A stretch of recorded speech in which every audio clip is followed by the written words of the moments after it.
So welcome again to the GRE Prep Hour. By the way, how is my audio? Is it okay? Is it coming in all right? Yeah. Sound pretty clear to you all? Making sure. Yeah, okay, perfect. Good enough. All right, so it's June 14th. Welcome again to the free GRE Prep Hour. What we generally do is it's a team of instructors, and it's our job to come in and, for free, really do a deep dive on one aspect of the GRE or the other. Sometimes we're going to address a particular problem type. Sometimes we're going to address an overall arching technique. Sometimes we're going to do math, sometimes verbal. But it's our chance to dig into one thing or another for your benefit and also for our students as well to dive into one particular aspect of things. So if you notice, people who write on the screen, that shows up for everybody. So I'm going to turn off your whiteboard permissions there for the moment, and we will move on from there. All right. So where all of the problems for today are going to come from, just to let you know, is the 5-pound book of practice problems. This, for me, was incredibly useful for me. When I was taking the GRE last time, I've been teaching GRE for a long time, but I wanted to rock a really good score. So I took a couple practice tests, found out places where I was less than 100%, went to that particular chapter of the 5-pound book, hammered those questions until I really understood and felt 100% confident on that subject matter, found another area, hammered subject matter there. It's a really, really effective book, especially if you use it in tandem with your practice tests, and so you're only addressing your weak areas. This is a 5-pound book, so if you try to hit it from beginning to end, subject by subject, it's going to seem overwhelming and you might not get as much out of it. But love this book. It's one of my biggest things. So our agenda for today is largely a deep dive on geometry, but not everything in geometry, specifically right triangle geometry and what we call special right triangles. I'm going to get really advanced in a way that is going to save you a tremendous amount of time if and only if you memorize these things that I'm going to give you. So, and how we apply those and a little bit more moving into coordinate geometry, maybe even moving into circles, moving into some other fun stuff. So starting with special right triangles and then how can we use them from there. So that's our job today. So you tell me, what makes a right triangle a right triangle? All right, so how many of the angles are 90-degree angles?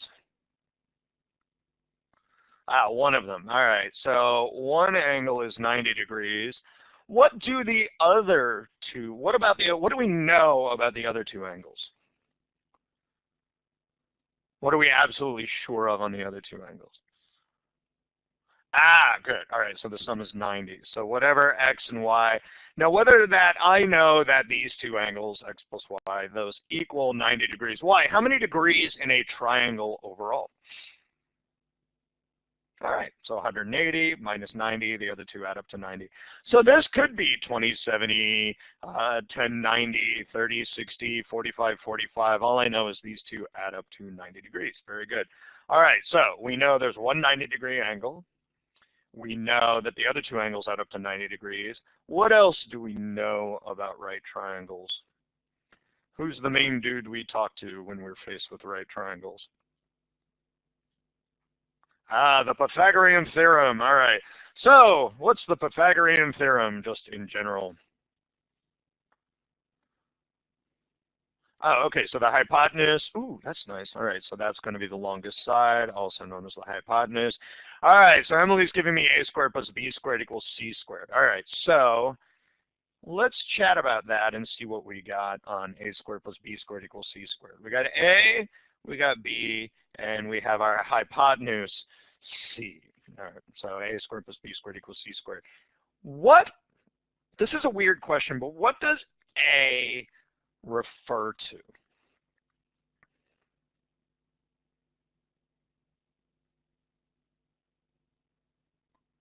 What about the shortest side? What about it? A is measuring what of that shortest side? The length of the side. So just as a side note, because we're going to do a deep dive, I do want to do a bit of a side note that I measure the length of this line. And what tools do you use to measure length?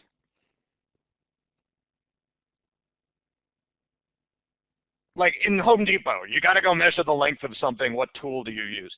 All right, so you use rulers. All right, cool. So this is called basically, this is one-dimensional space. This is measured in inches, measured in length. What if we go up from here? What if I want to measure a floor? I measure lines in length. I measure floors in what?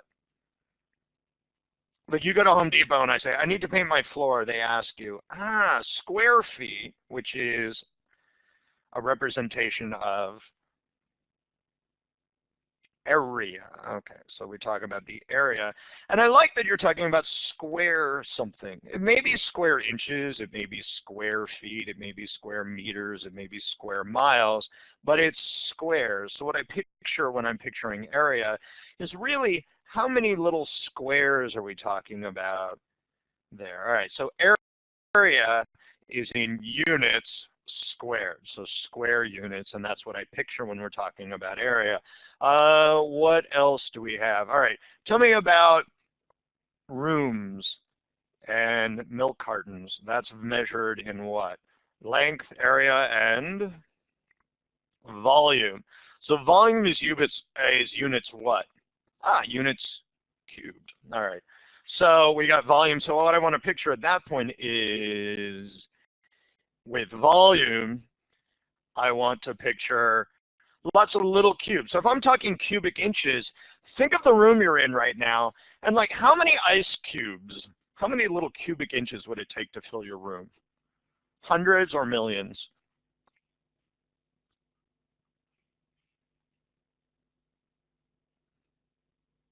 Like if you were going to pour out ice cubes and fill your room, really, how many is it going to? Yeah, it's going to take millions of tiny little ice cubes. If you filled your entire room with ice cubes, that would take millions of ice cubes. What about cubic meters? Dozens, hundreds, millions.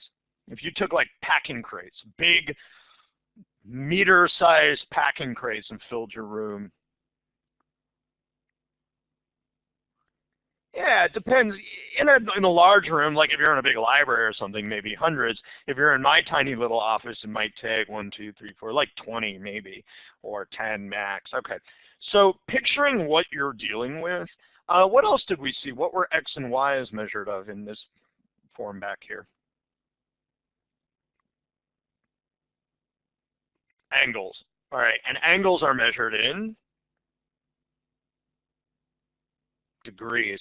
All right, so that's shifting gears here of degrees doesn't have anything to do with length, it's just kind of how wide apart things are here. All right, I just want to make sure when I'm dealing with geometry that I'm thinking in the right terms. Length, I'm thinking of inches or yards or miles, just string, basically. Area, I'm thinking in squares. Volume, I'm thinking in cubes. Angles, I'm thinking in, angles, I'm thinking in angles, quite literally, how I'm popping on the mic to talk about, how, thinking about degrees as opposed to cubic units or square units. So there we go. All right, so we're thinking about the right things. So when I think about A, B, and C, I'm shifting gears from angles to lengths of sides. So we got A squared plus B squared equals C squared. So let's do one using pure old Pythagoras. So I'm going to say 5, 8. All right, I'll take a minute. What would you say the length of C would be? Take a minute, work out A squared plus B squared equals C squared, and let's see how far we can get with just pure manipulation.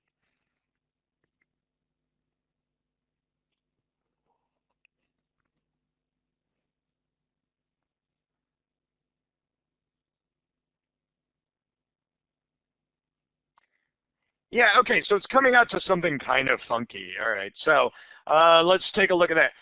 Okay, so we got square root of 89, 9.3, or just 89. Make sure you follow through there, Zoe, and everybody who's stuck at 89. So we're talking now 8 squared plus 5 squared equals C squared. Make sure you write down that squared for yourself if you have to do this. So 8 squared is 64, 5 squared is 25, and that equals C squared. So now I get to 89 equals C squared. And as far as you're ever going to have to take it on the GRE, is C is going to be equal to the square root of 89. And then I want to look at that and say, can I break that down by anything? Is 89 divisible by 3, or is 89 divisible by any other numbers that you can think of right now?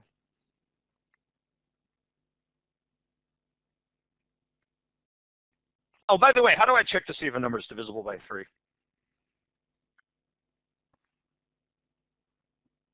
There's a little side note. Yeah, if you add the digits and you get 89 and 8 plus 9 is 17, 17 is not divisible by 3.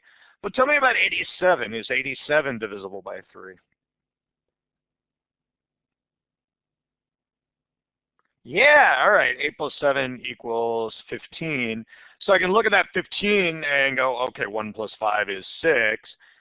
So I know that number is divisible by 3, so I might play around and go, okay, that's what divided by 3 from there. Okay, so square root of 89, you know what? As far as the GRE is concerned, you're done. You've done your work. So now most things on the GRE are not that ugly. They're really not. So let's do one more Pythagoras out and a Pythagorean theorem thing out. And you may be able to tell me what this is going to be in advance. But 3, 4, and yeah, Max. It depends on what multiple choice says, right? Square root of 89. There is no real, like the GRE calculator, they're never going to make you actually go to the calculator and take the square root of 89 because that comes up with a really ugly decimal. So one of the multiple choice answers will be the square root of 89. Yeah, so that's one of the multiple choice answers. That's what you will see. All right. So yeah,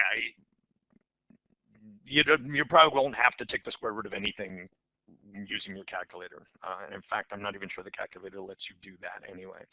All right, so we said 3, 4. What do we end up with? 3 squared plus 4 squared equals c squared. 9 plus 16 equals c squared. 25 equals c squared, so c equals 5. All right. So what we know is once in a while, square root of 25, and the square root of 25 is reducible, so you'll find the answer to be 5 at the end of this. Okay, so what? What this means is some things come out nice.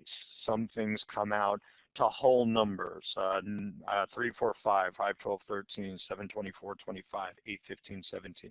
These come out to nice numbers, which means our test writers are going to use them over and over and over and over again because they don't want you mucking around with ugly decimals. So this is a standardized test, and what we have to recognize is about standardized tests is they kind of ask the same things over and over and over and over again. They just hide how they're asking the same information. So 3, 4, 5 is, we're going to call this triangle number 1. Triangle number 1 is 3, 4, 5. Now, how do the test writers hide 3, 4, 5? Well, they double and triple and quadruple and quintuple the length of those sides. So multiply everything by 6. What do you get? Multiply each of those sides by 6. What do you get?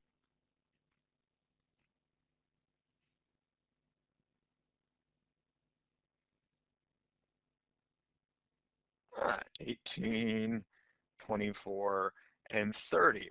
And this is really advanced, but you eventually will be able to see, if you see 18 and 24, you begin to ask yourself, hey, is that a 3, 4, 5? And then you go, okay, so 18 is 3 times 6, 24 is 4 times 6, so, oh, that one must be 5 times 6, and you begin to extrapolate the pattern. So let's do one here. Let's say 9, 12. What's the other side? 9, 12, 15. Okay, so it all comes out in the ratio. Why? Because 9, 12 plus 12, 9 squared plus 12 squared equals 15 squared. 81 plus 144 equals 225. How cool is that? So it works out over and over and over and over again. Oh, by the way, what these actual angles are funky and weird, so don't worry about the angles on this one. So there's triangle number 1. We're going to learn 5 today. In our next hour, we're going to learn 5 triangles, and we're going to do a boatload of questions. And your job when you see a right triangle is to say, hey, Which one are you? You're a disguised version of one of the GRE's 5 favorite triangles. So I'm going to stare at each triangle and go, okay, which one are you here? All right, so we've got 3, 4, 5 as triangle number 1. Let's get to triangle number 2. All right, so I'm going to pop these up as what we call the Pythagorean triplets. 3, 4, 5, 6, 8, 10. So those are the Pythagorean triplets. Then there's one more, 5, 12, what? All right, 13. Okay. So 3, 4, 5, 5, 12, 13. I'm going to call this triangle number 1. I'm going to call this triangle number 2.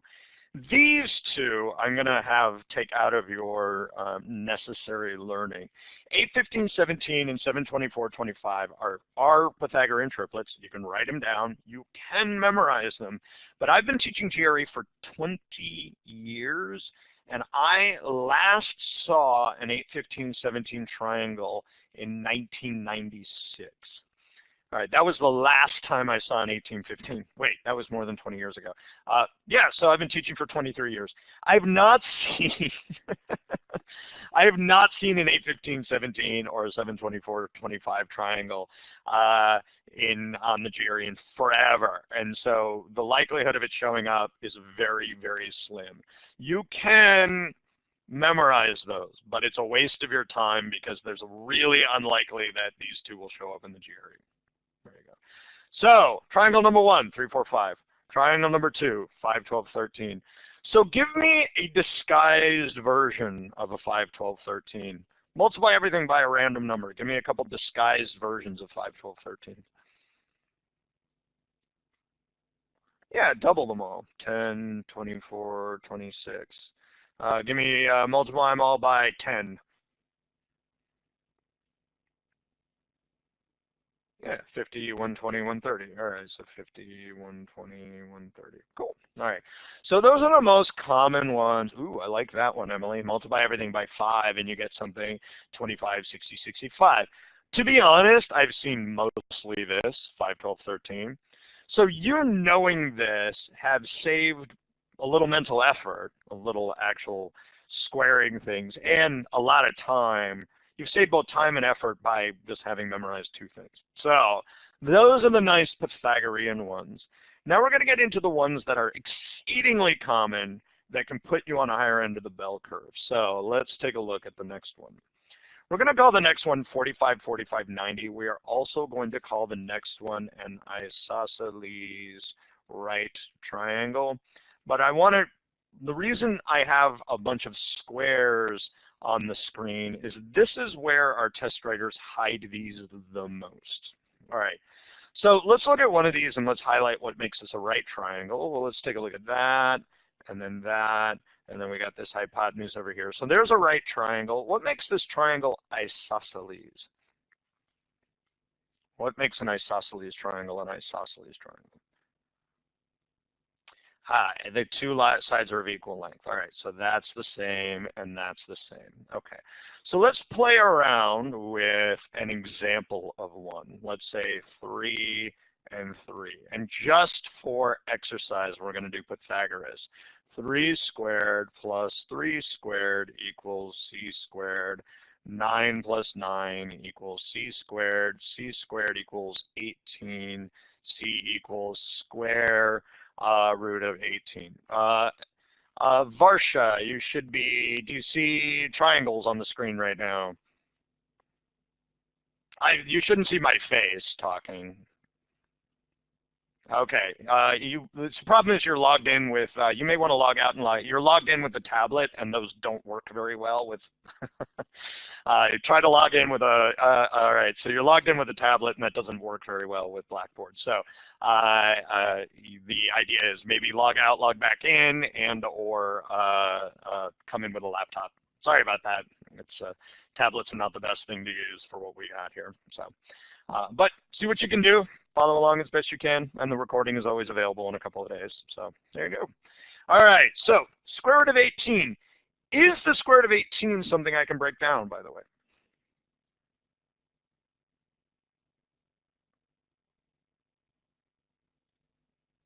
Is 18 divisible by 3?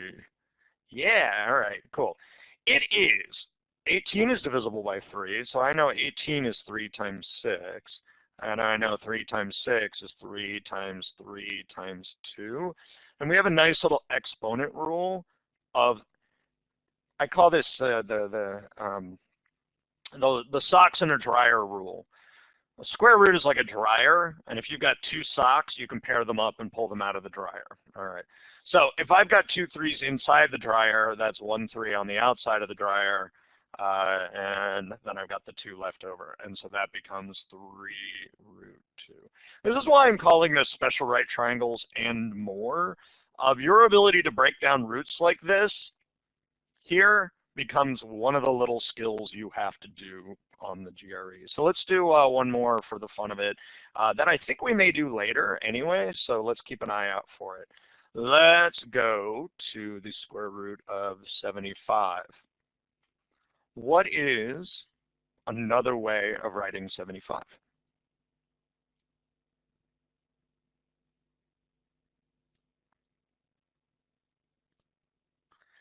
Okay, 25 root 3. Okay, cool. So I can write 75 as 25 times 3. And notice 25 is a perfect square, so that can come out. And so that becomes 5 root 3. Or I could go all the way down to prime factors of 5 times 3. And those 2 on the inside is worth 1 on the outside, and that becomes 5 root 3. So this is a little corollary skill that you're going to need that appears on geometry in a lot of places. So looking at anything like 80, square root of 80, see if you can pull out some roots out of this. What do you, pull it all the way down to its prime factors, or look for a big perfect square in there, whatever you want to do. What does that become? Oh, I love it. All right, so root 80 is 16 times 5. 16 times 5, and that 16 comes out, and that'll be 4 root 5. Ta-da. All right. So great. Or all the way down to its prime factors, either way. So funny little skill. Practice it. You got it. Okay. So let's never, ever do this again.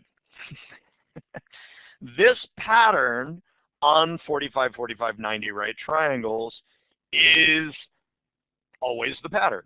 You got 3, 3, 3 root 2. So if you get 7 and 7, you will also get 7 root 2. So let's try it. 9, 9, what? Oh, by the way, if I write root 2 here, you in the chat window go root 2 that way. So that's what the chat window should look like. So 9, 9, 9, what? Everybody type it in just to get used to it. 9, 9, what's the hypotenuse? 9 root 2. Beautiful. All right, so 9 root 2. So we have a pattern. X, X, X root 2. Ta-da! Great. Let's get advanced. This is why I'm doing Mondays with Neil, and we're going to get a little ninja level advanced here.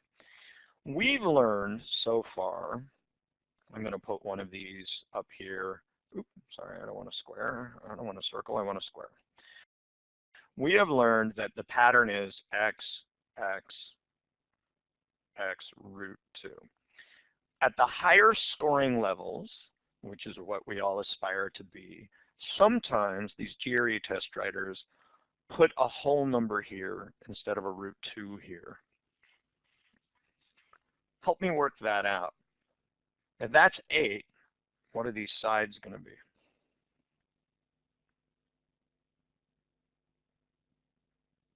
Really good, Yamel, and I'll show everyone else how you got there. Close. Actually, it's not 4x squared, by the way, but let's see what we got. What do you get? What else are other people getting? I'm getting 4 root 2, 8 squared. All right, so let's work this out a little bit. 2 root 2, 2. So we're getting all sorts of interesting different stuff here, and let's figure out what we're getting from this. Okay, so we got x, x, and that 8 represents what?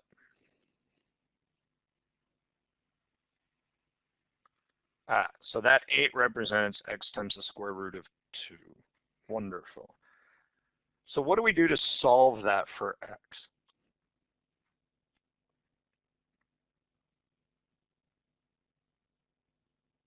divide by root 2. So I know x equals 8 divided by the square root of 2. We okay with what just happened there? Divide both sides by square root of 2, divide both sides by square root of 2. Anybody lost? Tell me. Reed, is that okay, or I'm lost? It's okay. Look, it's all you guys. All right, good. So we know that 8 equals x root 2, so x equals 8 divided by the square root of 2. That, by the way, is probably sufficient. So x equals 8 divided by the root 2, fine. I'll put that there, 8 over root 2. From here, by the way, what is, how do we get the area of a square?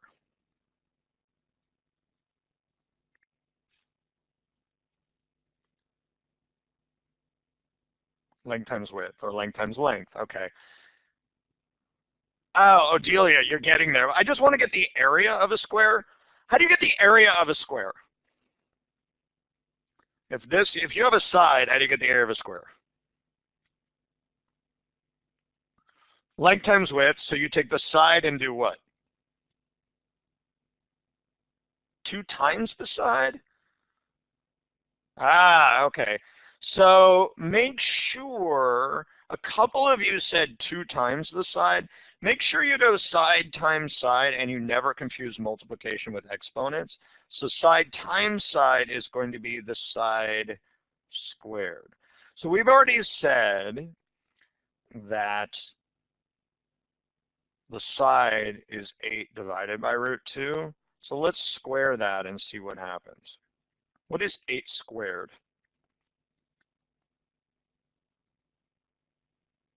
64, great. What is the square root of 2 squared? It's 2, all right. And that is, what's 64 divided by 2? Equals 32. Okay, so that's a useful bit of information. If I get that side is 8 divided by root 2, great, I'm done. Okay, so we're going to get this pattern locked, but I'm trying to, what we call scaffold this and build this up. So we get the side, we know x root 2, so that 8 is x root 2, we divide by root 2 and we get 8 over root 2. So that is, well, let's play with that. Wouldn't the hypotenuse be longer than the legs? So here I have 8. 8 divided by something. What's going to be longer? Emily? What's longer, 8 or 8 divided by root 2? No, you're allowed to be. This is what, confusion is part of learning. I love confusion. I love questions here. So we got 8, and then 8 divided by 1.4 approximately is going to be smaller, 6-ish or something. So cool. So let's play around with that. And then, Emily, I love what you said, so we're going to come back around to that for a second. Mathematicians, to add another layer of exponent rule. Okay. So not x root 2, excuse me. So let's go back. I love it. Let's go back here.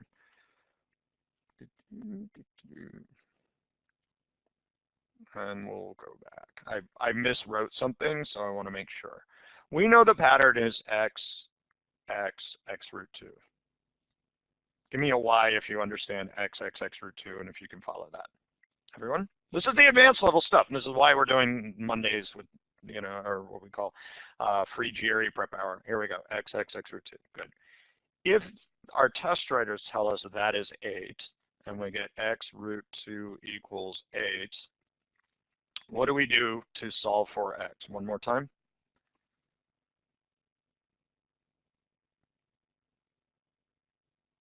Divide by root 2. So divided by root 2, divided by root 2, that root 2 goes, and that one goes, so we know x equals 8 divided by root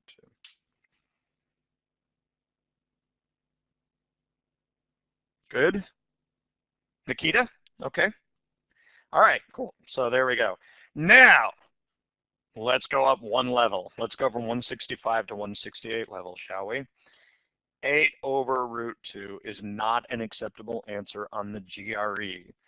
Because you learn in pre-calc that teachers, I don't know why, don't like root 2's on the bottoms of fractions. So somebody early told me about how to rationalize this. How do I change the appearance of this without changing its value to get that root off the bottom? Somebody gave me this earlier. I just want to change the...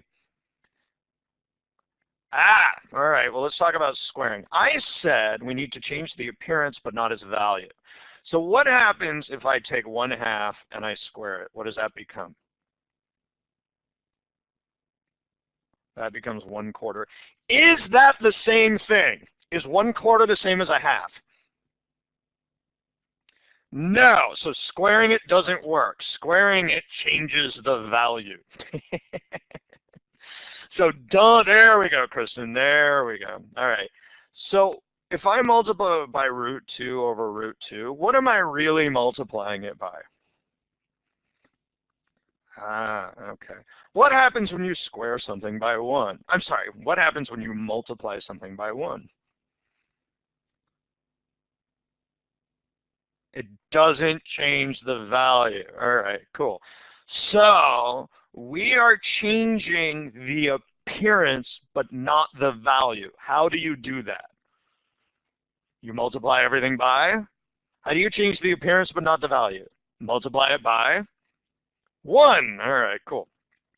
Don't square it. That changes the value. And so if I multiply by root 2 over root 2, then on top I get 8 root 2. And again, on the bottom, what's root 2 times root 2? Is 2. All right. So now I got 8 root 2 over 2. Simplifies to what? All right. It simplifies to 4 root 2.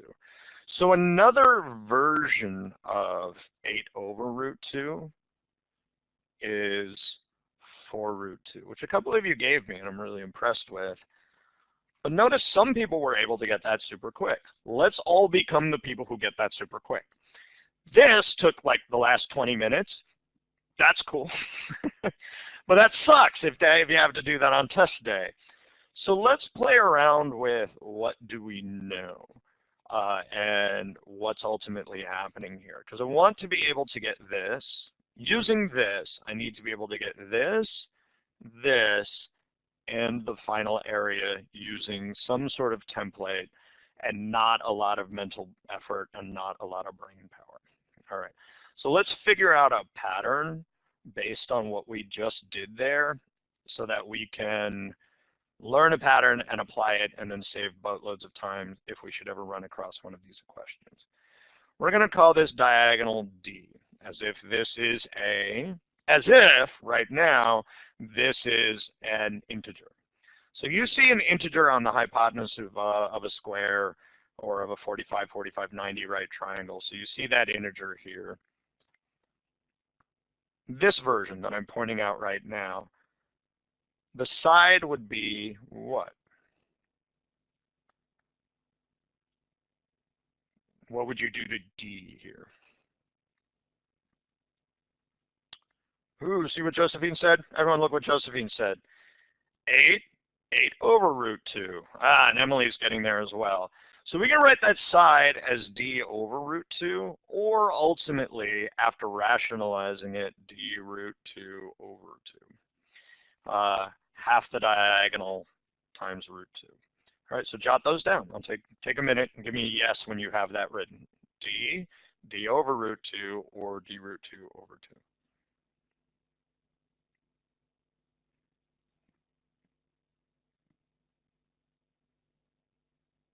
Okay, so if you can memorize that, that's great.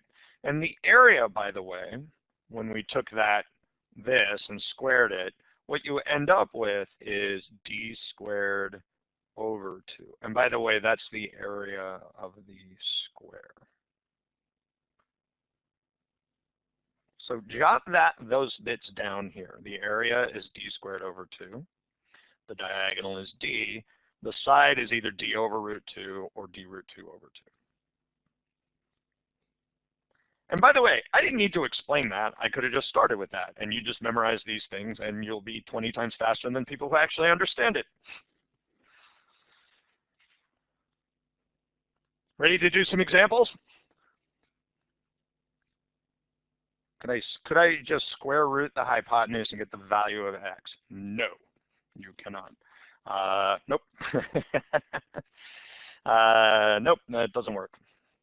That would be if x squared equals 8, and then x equals the square root of 8. And by the way, the square root of 8 is not, the square root of 8 is actually 4 times 2, so the square root of 8 is 2 root 2, not 4 root 2. What about the other side? What about the other side? Everybody, tell me about what kind of triangle is this? What do we call this?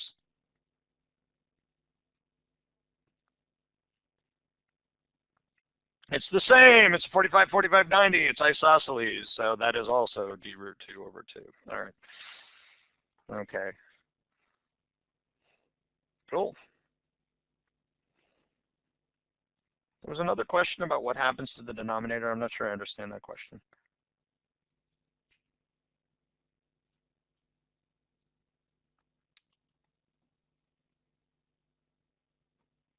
Why does the 2 in the denominator get squared? Well, what are we doing to rationalize this? All right. Oh, so here, if I'm taking this, by the way, Nikita, if I take d over root 2 and I square it, that's where I get d squared over 2. If I take the d root 2 over 2 and I square that, which I can do, is d squared times 2 over 4, and that becomes, again, d squared over 2.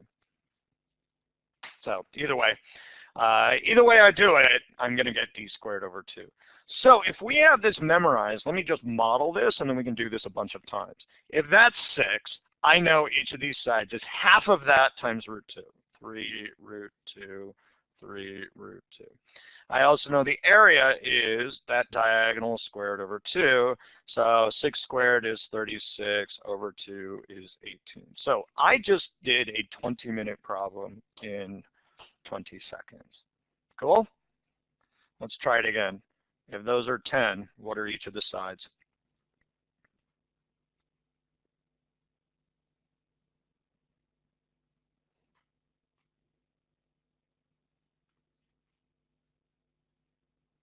Beautiful. So half as much times root 2, half as much times root 2. What's the area of the whole square? Is 50. Beautiful. Ha, now you got it. Now it's clicking. Awesome. Let's do another even number. Let's do 4. What's the length of each side? 2 root 2 and 2 root 2. What's the area of the whole square? It's 8. Cool. All right. Let's do one more. 12. What's the length of each side? You can, but it just makes the problem harder. And so you don't often. 6 root 2, 6 root 2. What's the area of the whole square?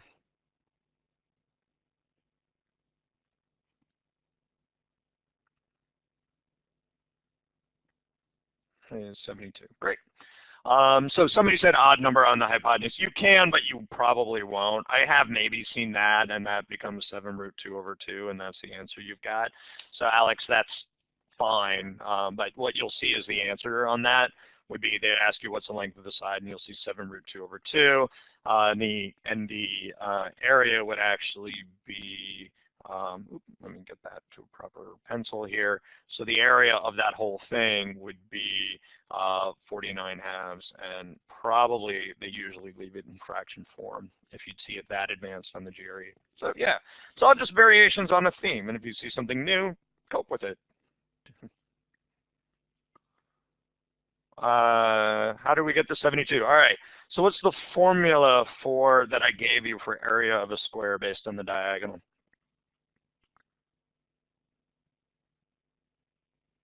All right, d squared over 2. All right, so the formula is d squared over 2. So what's 12 squared? 144 divided by 2 is 72. Ta-da. All right, smiley faces. How are we feeling on that one? This is like 168 level math right here. This is really high level math, but once you've got that pattern, you're not doing the math, you just memorize some shit. So make some flashcards, and let me give you the flashcard that I would make here. And then we'll talk a little bit about some of the corollary skills that we were rocked into.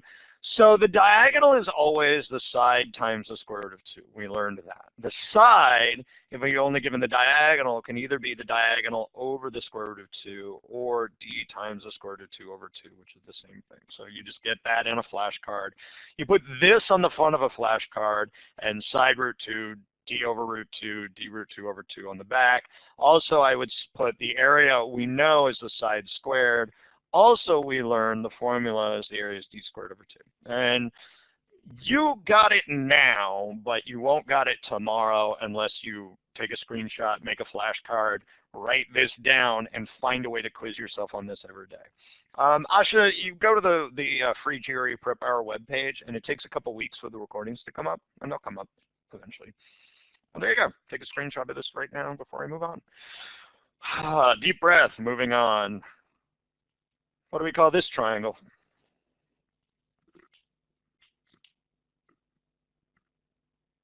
I'll recap all of these at the end of class today as well. So, all right, this is equilateral. What makes an equilateral triangle? Equilateral, equal sides. Okay, so let's begin to break this down. What you are often asked at the highest level. Oh, so I love that. Josephine, by the way, added something really, really important. All the angles are equal, and if they all add up to 180, they're all 60, 60, 60. Great. Thank you, Josephine. Excellent. Here we go. What is the formula for area of a triangle?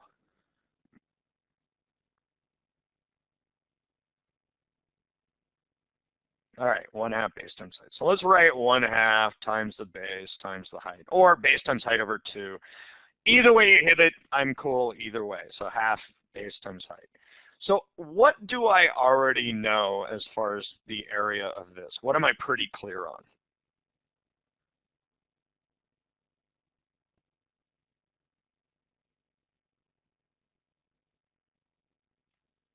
The base of the height. I know the base. All right, I'm pretty clear the base is 10. But if I draw this height in here, I'll draw this in purple here. If I draw that height in here, well, it's not 10. It looks like it's a little, if you measure that and then measure that with your pencil, this is a little bit less than 10. All right, so we need to figure out what this height is. Now, we're going to start using Pythagoras to get there, because what kind of triangle did I just draw?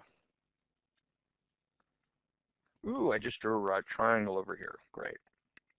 What do I know about this short side of this? So we're going to focus on this little right triangle here. I'm going to highlight this. All right. So this is the fun thing about learning, is a lot of times things from the last lesson carry over. We're starting something new, by the way. So forget all your isosceles, forget all your root 2s and your 45s. Cut that off because we're moving on to a different kind of triangle. And you're going to see a lot of that information sort of bleeding into what we're about to do now, but try to not let it. So if I cut 10 in half, I get 5. Cool. All right. Oh, don't apologize, Sarah. That's part of the game. It's like, here, let's go back for a second. I just wanted to remind you of something. Emily had a moment where she was like, wait a minute, wouldn't that make the side shorter? And so Emily had a little bit of moment, and I love that moment. Why? Because this actually tells me I'm doing the right thing, back to what Emily said. She said, we want the sides to be shorter than the hypotenuse. So notice 3 is smaller than 3 root 2, which means I did the right thing. Here, 3 root 2 is smaller than 6, so I did the right thing. I want the legs to be shorter than the hypotenuse. So there was this moment it came up where people were confused as to which one was longer, and we sorted out that the hypotenuse should be longer than the sides. So there's a moment of confusion that really led to a double checking mechanism that I can then use a little bit later. Never, ever, ever discount or be afraid of getting confused or lost or making mistakes. That is how we learn to create double checking mechanisms. Does that make sense, folks? Like, I love when people make mistakes. That means learning is actually happening. All right, so yeah, so mistakes are part of the process. If you made no mistakes, you learn nothing. Right? Here we go. All right, so we got 5 something 10. All right, so I'm going to rock through this now. I know 5 squared plus whatever this h is, 5 squared plus h squared equals c squared. And what is c on this case? Is 10. All right. So I know 25 plus h squared equals 100. And now I know that height squared equals 75. And what did we learn the square root of 75 was? 5 root 3. So that height ends up being 5 times the square root of 3. Cool. So that height is the 5 times the square root of 3. So let's go over here and finish out the area for a minute. So what is the area of this whole triangle?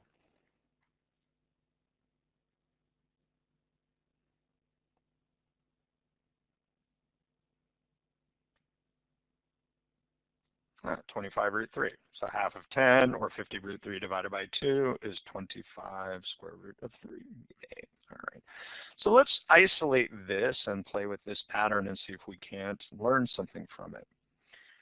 We got our hypotenuse. What we see is this short side is half as much as this hypotenuse, or the long side is twice that hypotenuse here. And then this height is that short side times the square root of 3. So remember the little moments of like, wait, which one is longer than the other? Which side is always longest on a right triangle? The hypotenuse, the thing opposite the 90, right? So make sure that's the longest side. You've got the longest side here. By the way, what is this degree measurement up here in the triangle itself? What's half of 30? Oh, sorry, 30, okay. So notice the short side is opposite that 30. The medium side, which is here, root 3 is 1.7-ish. So here I got 5 times 1.7, 5 times 2. So we're going from short to medium to long side. So we have a nice little pattern here of the thing opposite the 30, we can call an x.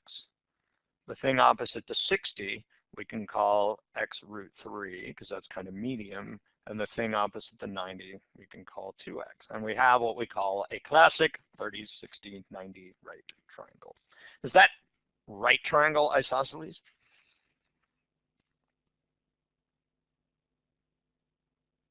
No. Here's a mnemonic device.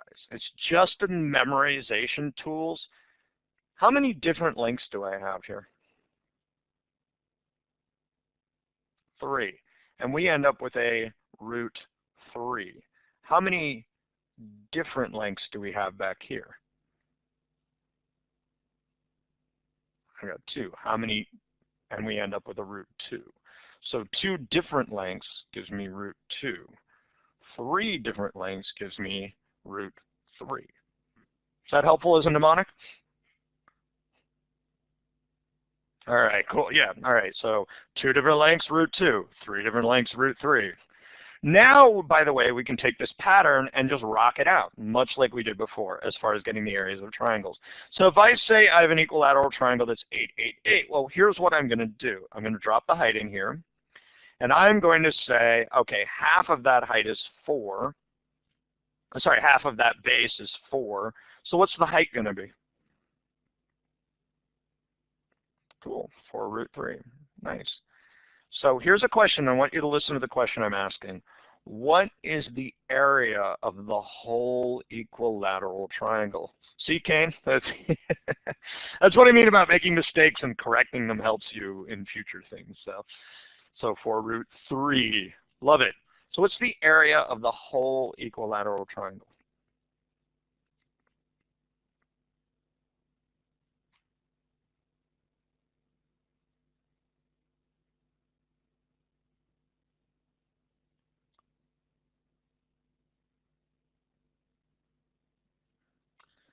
Okay, so I asked you very specifically the area of the whole equilateral triangle. All right, and the mistakes that you're making are mistakes I expected people to make, so therefore I want to make sure. Notice I've got everything from 4√3, 18√3, 16√3, 14√3, 8√3, 12√3, 32√3. We have a lot of mistakes here. That is human, and that is part of the game. So let's figure out where the source of the mistakes come from and why that happens. What is the area of a triangle?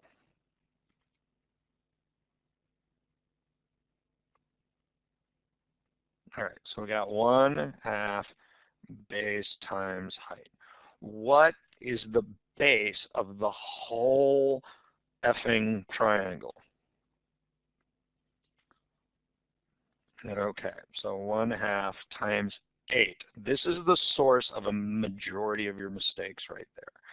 The last number you remember writing down is 4, and so it accidentally gets placed here as the base. The area of the whole triangle is 8, and that's why we write that one on the inside and that one on the outside. And then the height is 4 times the square root of 3. All right, so half of 8 is what? 4, so 4 times 4√3 is what?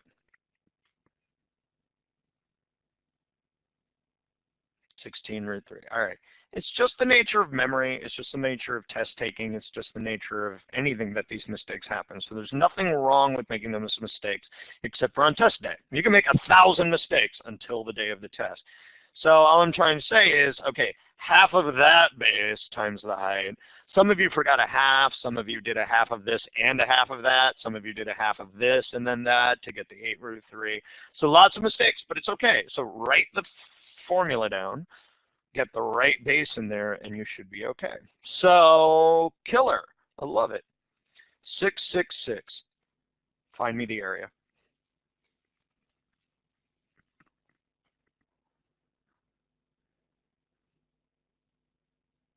Take your time. Draw it out.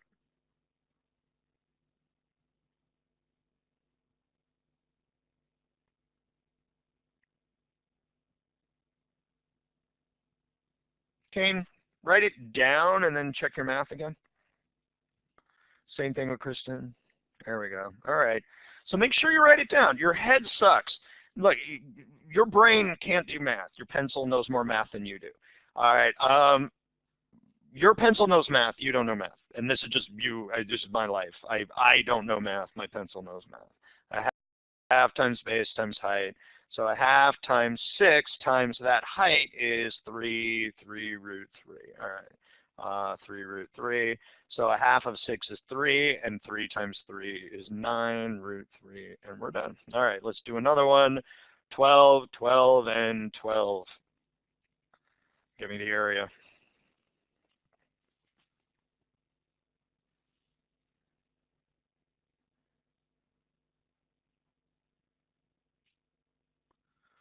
There we go. All right, cool. So all you need to do is drop that height in there, and that's half as much, and that's 6√3. And then a half of 12 times 6√3, and you get 36√3. Ta-da. Okay, cool. All right, so we've got basically, I'm going to call them the big 4 today because these are the 4 most common. There's one or two more. Generally, if you see anything else, apply Pythagoras, of course. Pythagoras is still always your friend. A squared plus b squared equals c squared. Just to show you that on the one more, what if I have 2 and 4? Just flat out do Pythagoras and see about breaking that down. We'll get the pattern here.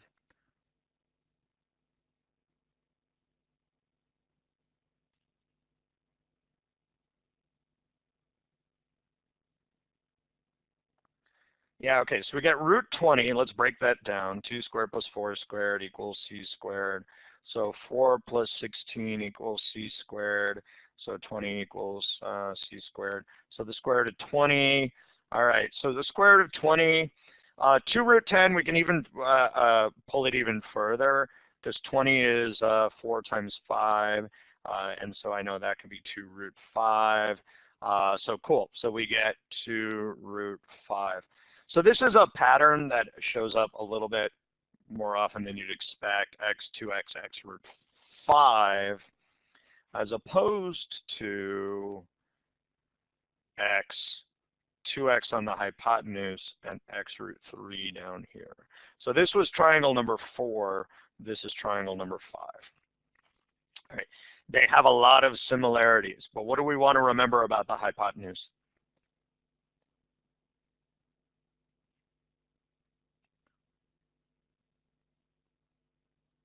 It's the longest side. So root 5 is, yeah, we will, absolutely.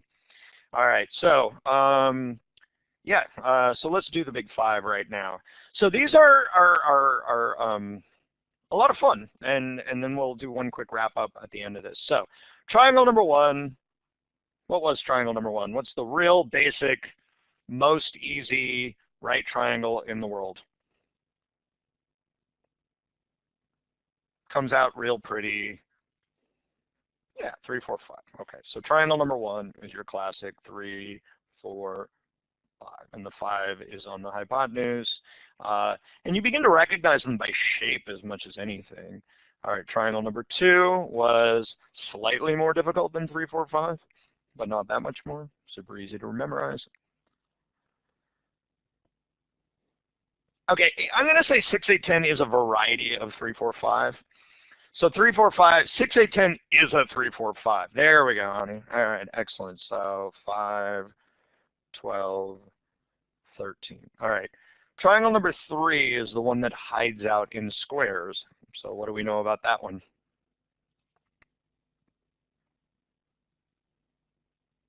All right, so it's 45, 45, 90. Isosceles right triangle. What's the ratio of the sides? X, X what?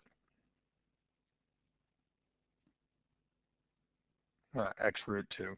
Or the same thing written out, by the way, d root 2 over 2, d root 2 over 2, d. So it's the same information, just manipulated. But x root 2 will get you 90% of the way there, and then all the things we learned about x root 2. All right. Triangle number 4 hides out in equilateral triangles. What are the angle measures?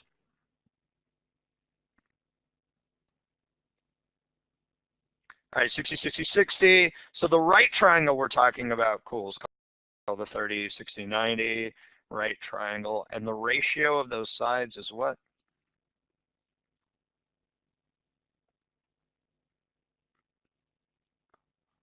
Cool. X root 3, and 2x. And triangle number 5 is not a 30, 60, 90. I don't know what the angles are, but they're kind of messing with you. It's x, 2x, x root 5 is the third one. And this is just a trap triangle. Picture, it looks like 30, 60, 90, but it's not. It's x, 2x, x root 5. Because, and real quick on a square root of 2, square root of 3, square root of 5 approximately. All right, square root of 2 is approximately 1.4, square root of 3 is approximately 1.7, and square root of 5 is 2 point something. So that'll help you decide which side is bigger or not. Cool. All right, so those are the big 5. So when you are faced with, and we're going to do one quick wrap-up exercise. We're not going to solve a bunch of problems. What I do want to go is, okay, which of these are you? Are we 3, 4, 5, 5, 12, 13, 45, 45, 90, 30, 60, 90? So in the next exercise, I'd like for you to answer 3, 4, 5, 5, 12, 13, or And if it's a 45, just write 45 dot dot dot. If it's a 30/60, you can write dot dot dot. And then the x root 2, x 2x, x root 5, we can write that's a trap triangle. All right, so I'm going to guarantee you it's going to be one of these 5. So 3, 4, 5, 5, 12, 13, 45, 45, 90, 30, 60, 90, x 2x, x root 5. Let's go through and see how many of these we can identify. What do you see?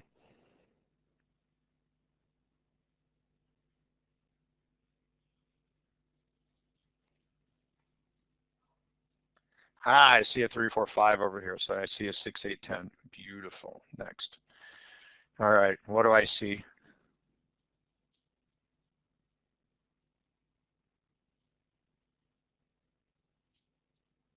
Nah, 12, 13, 15 is not a thing. Ah, it's a 3, 4, 5. Excellent. All right. So this is 3 times 4. This is 3 times 5. So I see there's my 4, there's my 5. What side is AB? Ah, 3 times 3, which is what? 9. Okay, so it's a 3, 4, 5, because that's 3 times 3. So it's a hidden 3, 4, 5. We tripled all of them. We just got to figure out which one. 12, yeah, I don't know what side that's going to be. All right, so I see a 3, 4, 5, a 9, 12, 15 in there as well. All right, if you see a root 2, which kind of triangle are we talking about here? Ah, 45, 45, 90. Diagonal 6 root 2, therefore this side is shorter, 6 and 6, area of the square is 36. Ta-da, you're done. All right, so we see that root 2 goes, aha, 45, 45, 90. Bam, great. Next, what do you see in here? Let me just say, it says AE equals 3, so what kind of triangle is hanging out? Ooh, there's a 3, 4, 5. So there's that triangle, 3, 4, 5, hanging out right there. And let's see, what else we got? All right. All right, if I see root 3s, what do you suspect is coming up? Okay, so this is one of those ones where the problem-solving skills are, all right, bastards, you're hiding a 30, 60, 90 in here somewhere. Let me find that. Let me show you that just in advance. If I draw a hexagon, that's that's 6 equal sides. So if you chop up a hexagon regular equally, you will have a bunch of equilateral triangles to find.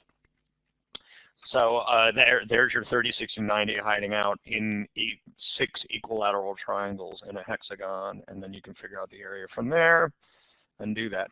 But just all those root 3s in the answer say, aha, I know you're hiding a thing, and I know what thing you're hiding. Let me go find the thing you're hiding. What about this one?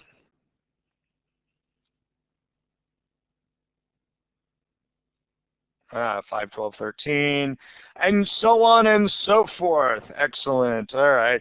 Oh, look, we got a 30, 60, 90, and we got a 5, 12, 13, and then we can figure out the perimeters there. So 9, 9, 9, so perimeter of one versus the perimeter of the other, and so on and so forth. I can even imagine this one. I got to go, okay, which one are you? So, because otherwise I'm going to have to do really, really nasty quadratics.